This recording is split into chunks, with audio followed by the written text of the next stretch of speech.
Hello folks, welcome to my channel review rowdy. I am your host and दोस्त कुशल नारसरिया। दोस्तों, आज मैं review करने वाला हूँ Z5 की ओरिजिनल मूवी चिंटू का बर्थडे का, starring Vinay Pathak, Tilottama Shome and master Vedant Chhibber in prominent roles. इन सभी के अलावा एक सपोर्टिंग रोल में सीमा पावा जी भी हैं। चिंटू की नानी का किरदार निभा रही हैं वो। बाकी इन लोगों के अलावा इस फिल्म में दो फॉरेनर्स हैं जो यूएस आर्म्ड फोर्सेस के जवान बताए गए हैं, और एक इनका बगदादी फ्रेंड, इनके घर का बोलते हैं ना लैंडलॉर्ड जो है, वो बताया गया है। तो ये 5-6 कैरेक्टर्स मिलाकर ही ये फिल्म बनाई गई है। और इसमें ऐसा दिखाया गया है कि विनय पाठक तिलोत्तमा शोम का बच्चा होता है चिंटू, और चिंटू की एक बड़ी बहन भी है। ये चारों लोग अपनी और इनकी नानी, चिंटू की नानी, ये पांचों लोगों का परिवार है जो इराक के बगदाद शहर में रहता है।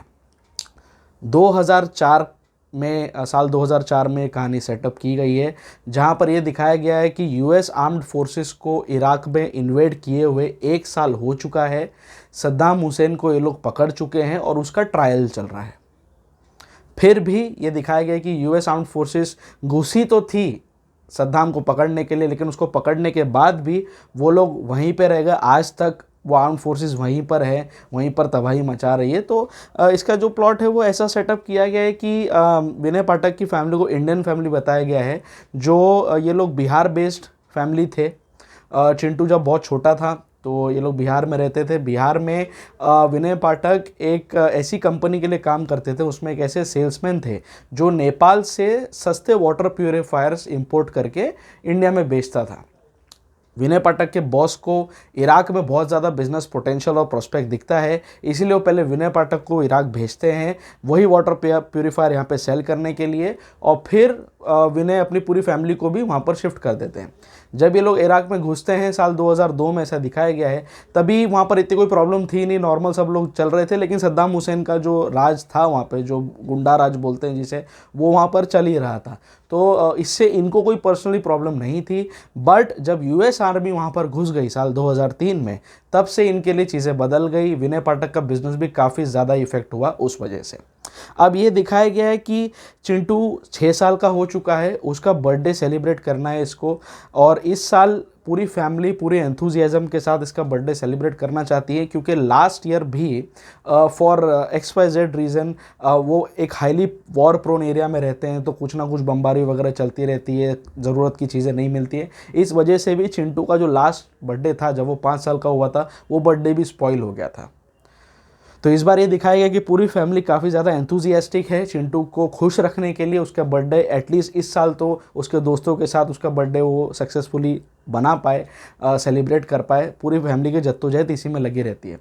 सारी चीज़ें सही चल रही होती है till the time US armed forces के 2 लोग इनके घर में घुस जाते हैं। अब आगे जाकर चिंटू अपना बर्थडे मना पाएगा या लास्ट ईयर की तरह इस बार भी उसके हाथ निराशा लगेगी, ये जानने के लिए आपको इस मूवी को देखना होगा। जब से फिल्म रिलीज़ हुई है, फ्राइडे को रिलीज़ हुई थी, फ्राइडे को मैंने चोक्ड का रिव्यू किया, so I was not able to watch this at that time. तो तब से लेकर अब तक काफ़ी ज़्यादा रेव रिव्यूज़ देख रहा हूँ मैं इसके इंटरनेट पर। बट फ्रैंकली स्पीकिंग, जिस तरह से रिव्यूज़ किए गए हैं इसके, मुझे थोड़ा सा ओवरटली हाइप लगा।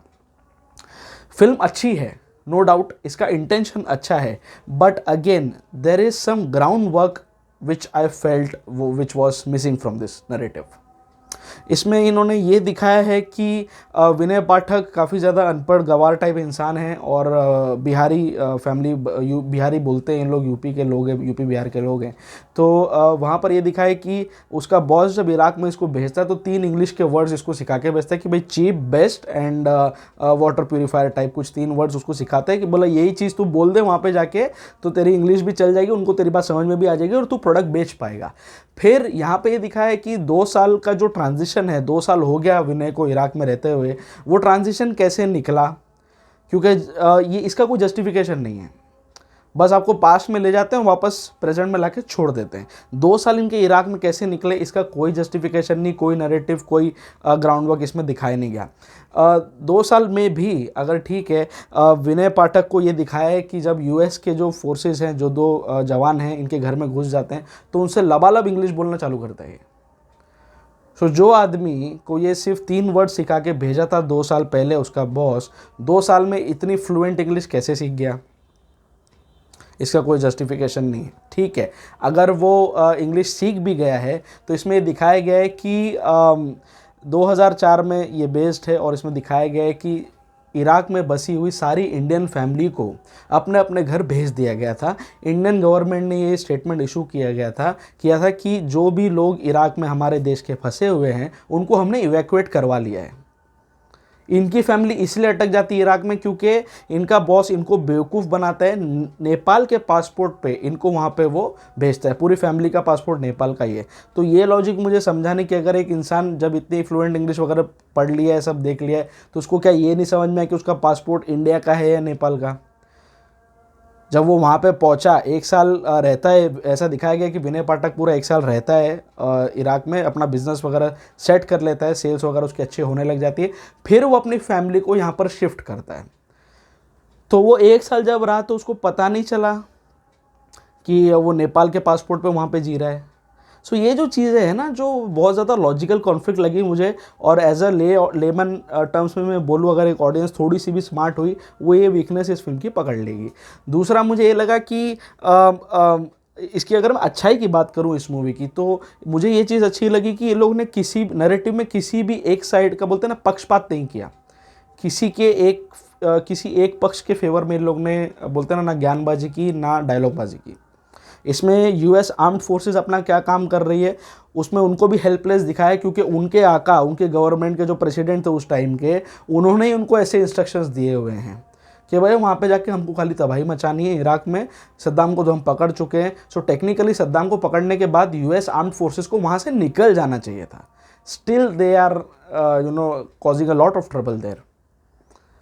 अभी भी है लोग, वो लोग हैं वहाँ पे। टाइम एंड अगेन आप ऑनलाइन कई सारा कंटेंट आपको मिल जाएगा, किस तरह से यजीदी औरतों के साथ सेक्सुअल अब्यूज़ होता है, और वहाँ की जो शिया सुन्नी वाली कम्युनिटी का जो ये लोग शोषण करते हैं। यूएस का ये सब बोलते हैं ना, प्लांटेड लोग हैं वहाँ पर, और ये प्रॉब्लम इसमें ऊपर ऊपर से दिखाई गई है। किस तरह से बगदाद की नॉर्मल लाइफ भी हिल गई है।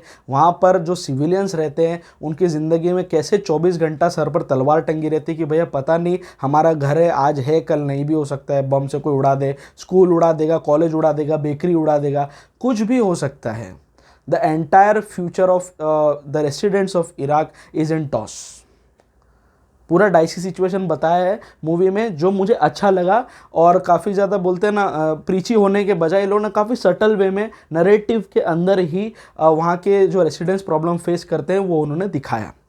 बट अगेन बात वहीं पे आ जाती है कि जब चिंटू का बर्थडे लोग सेलिब्रेट करते हैं और ये सारी चीज़ें वो करते हैं। सो यूएस आर्म्ड फोर्सेस जिस तरह से आती है, जिस तरह से वो इस फैमिली से जुड़ जाती है, जिस तरह से उनका हृदय परिवर्तन होता है, so boss they our brain washed people. मतलब यूएस आर्म्ड फोर्सेस जिस तरह से वहाँ पे कहर मचा रही है, वहाँ पर तो छोड़ो, जो लोग के वॉर प्रिजनर्स होते हैं, न्यूयॉर्क जैसी फिल्म, खुदा के लिए जैसी फिल्मों में आपने देखा होगा कि यूएस आर्मी किस तरह से टॉर्चर करती है। सो ये जो चीज़ें हैं ना, जो ह्यूमन ग्राउंड से लोगों ने टच करने की कोशिश की, देखने में तो भैया अच्छा लगता है, फील गुड लगता है, बरजाते की जैसी मूवी लगती है कि चलो ठीक है, आखिर में जाके सब कुछ अच्छा हो जाएगा। बट रियल लाइफ में it's not at all possible, not at all practical. So ये चीज़ मुझे खामी लगी इसमें। दूसरा, स्टार्टिंग का जो 20 मिनट का रन टाइम है, टोटल अराउंड 1 घंटा 23 मिनट, 1 घंटा 25 मिनट की मूवी है ये, और स्टार्टिंग का जो 20 मिनट है, स्टोरी बिल्ड करने में काफ़ी ज़्यादा वेस्ट किया। काफ़ी स्लो चलती है मूवी स्टार्टिंग में 20 मिनट में, तो मतलब ऐसा लगेगा कि भाई मैं क्यों देख रहा हूँ, ये किस बात के लिए रेव रिव्यूज़ मिले इस मूवी को। कहानी जब पकड़ती है, जब इनका बर्थडे का सब सेटअप हो जाता है और बाद में इनको पता चलता है इनके बाजू में बम ब्लास्ट बड़ा सा होता है, तो इनके घर में फिर टेंशन पैदा होती है, यूएस के जवान घुसते हैं, तब जाके कहानी थोड़ी इंटरेस्टिंग होती है, लेयर्स आते हैं नैरेटिव में। But till that time starting के 20 मिनट काफ़ी बोर लगे मुझे, उसको थोड़ा इन लोग को सुधार देना चाहिए था, तो ये मूवी और ज़्यादा अच्छी होती। बट नॉनदलेस ये एक फैमिली एंटरटेनर है। एंटरटेनर तो क्या कहूँ, फिल्म कई जगह पे कई सीन्स में आपके दिल को छू लेगी, एंड एक अच्छे इंटेंशन के साथ मूवी बनाई गई है। इसके प्रोड्यूसर्स में जब मूवी ख़त्म होती तो मैंने देखा कि ऑल इंडिया बकचोद के तन्मय भट्ट हैं और वो शक्या है, तो ये लोग ने ये बनाई है। अटेम्प्ट अच्छा है, बट अगेन थोड़ा ग्राउंड वर्क मिसिंग था, थोड़ा इन लोग को और बोलते हैं ना, और पॉलिश्ड नरेशन की ज़रूरत थी। एक्टिंग वाइज विनय पाठक बहुत अच्छे एक्टर हैं, there is no doubt in that. किसी भी टाइप का रोल आप इनको दो, वो बहुत ही बेहतरीन तरीके से, बहुत ही सटल वे में, बहुत ही नेचुरल वे में करके निकल जाते हैं, जो इन्होंने इस मूवी में भी किया। Tilottama Shome again is a very important actress, दोनों ने बहुत अच्छा काम किया इसमें। सीमा पावा जी को वेस्ट कर दिया गया, वो काफ़ी अच्छी एक्ट्रेस हैं, बट ज़्यादा काम उनका इसमें करने के लिए उनको कुछ था ही नहीं। She was a supporting character, but जितना भी उन्होंने काम किया अच्छा लगा मुझे। चिंटू का जो कैरेक्टर है, वेदांत नाम है उस बच्चे का, तो बच्चे ने काम तो अच्छा किया, कुछ कुछ सीन्स में बच्चे को लगा नहीं भाई, लगा कि ये परफेक्ट इमोशंस दे रहा है, बट ओवरऑल किसी और बच्चे को भी लेते तो थोड़ा मतलब लेयर्स, मतलब ऐसा है कि एकदम डल बताया बच्चे को, एकदम एकदम लुखा, कि कुछ भी हो रहा है बाहर, इसके मुंह ऐसा ही है, ना हंस रहा है ना रो रहा है, एकदम बोरू चंद पर्सनैलिटी बताया उसको। तो शायद एक कैरेक्टर का डिमांड था, बट तो भी यार अगर बाजू में तेरे बम फटेगा तो तेरी फटेगी ना भाई, तो तेरे को थोड़ा डर होना चाहिए, तू बच्चा है, ठीक है ना। सो वही बात है, वो डर नहीं कुछ नहीं, इज अनफ्लिंच्ड, एक ही एक्सप्रेशन पूरे उसमें दिया है, उसकी माँ उसका बाप उसको पकड़ के उसको फुसला रहे कर रहे, तो इज अनफ्लिंच्ड, अनअफेक्टेड, चल रहा है, मेरे को डायरेक्टर ने खड़े रहना बोला, उदास होकर तो मैं खड़ा हूँ, वैसा वाली बात है। तो ये जो है चिंटू की परफॉर्मेंस में मुझे ये खामी लगी। बाकी कुछ कुछ जगह पे जैसे अपने वो फ्रेंड के साथ इंटरेक्ट करता है, और अपना जो लैंडलॉर्ड है उनके घर का, उसके साथ जो वार्तालाप करता है इराकी भाषा में, ईरानी भाषा में, अरबी वगैरह में जो बात करता है, वो सीन्स अच्छे लगे मुझे, उसमें चिंटू ने मेहनत की और बच्चा अच्छा लगा उसमें।